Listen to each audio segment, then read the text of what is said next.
वबस्तगी episode number 1। वो university से निकल ही रहा था जब इसे जोनी की कॉल आई। हाँ बोलो। इसने बाइक स्टार्ट करना शुरू की। मैंने तुम्हें दवाई का पर्चा और सामान के पैसे दिए थे, यहाँ से ले आना यार।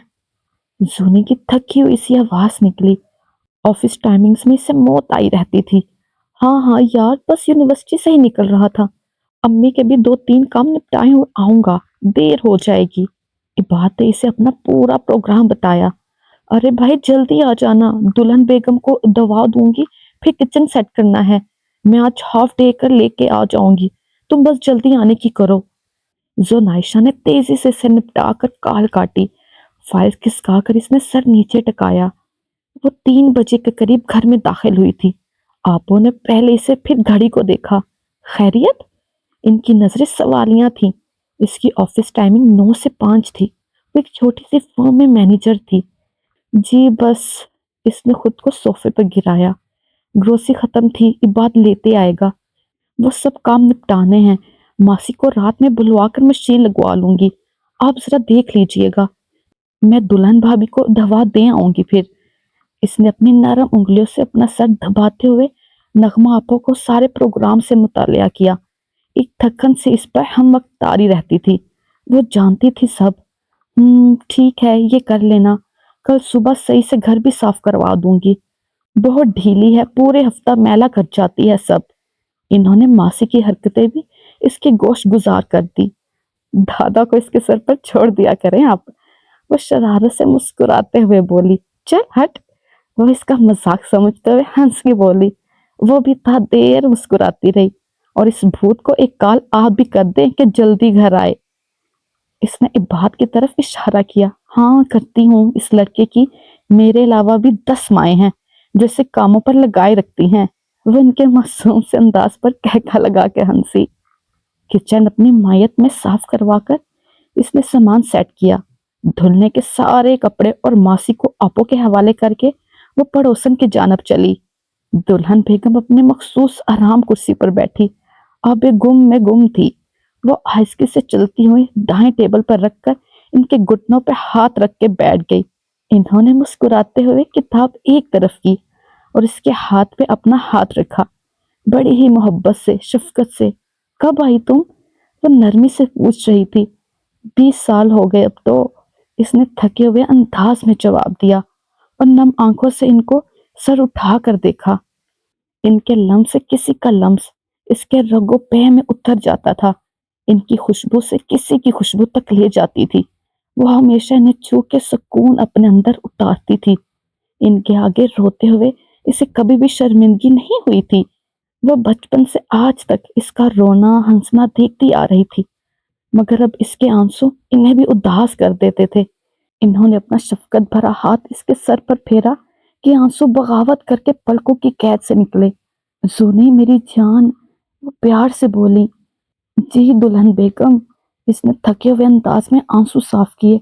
ये रोज की कहानी थी, माफ कर दो इसे। इनका अंदाज शिकस्ता था। बाबा।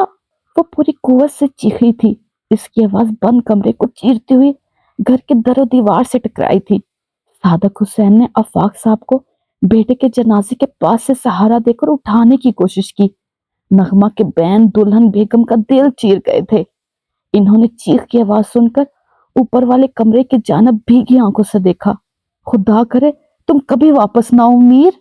एक आह इनके सीने से खारिज हुई जो अमेरिका की फिजाओं तक शायद ही पहुंची थी। जब तक वो आ नहीं जाता मैं कुछ नहीं कह सकती। जोनाइशा ने उदास लहजे में इन्हें जवाब दिया। वो यासात से मुस्कुरा दी। आपकी दवा लाती हूँ, आप सूप पी लें आज। वो वहां से उठते हुए किचन का रुख करने लगी। इस घर से, यहाँ के मकीनों से इसकी उनसियत पुरानी थी। इसका जिस्म अपने घर में और रूह इस घर के दरो दीवार में बसती थी। अफाक साहब अपने बेटे और बेटी के साथ कराची के एक साफ सुथरे पोश इलाके के मुकीम थे। बेटा हारून अफाक अपनी बीवी के मुख्तसर अलालत के इंतकाल के बाद सारी तवज्जो अपनी इकलौती नूरे नजर जोनाइशा की तरफ कर चुका था, जबकि बेटी नगमा अफाक शादी के कुछ अरसे बाद बेवा होकर बाप के घर आ गई थी। इनकी तवज्जो का मरकज अपना बेटा इबाद और भतीजी थे। अफाक साहब रिटायर्ड प्रोफेसर थे।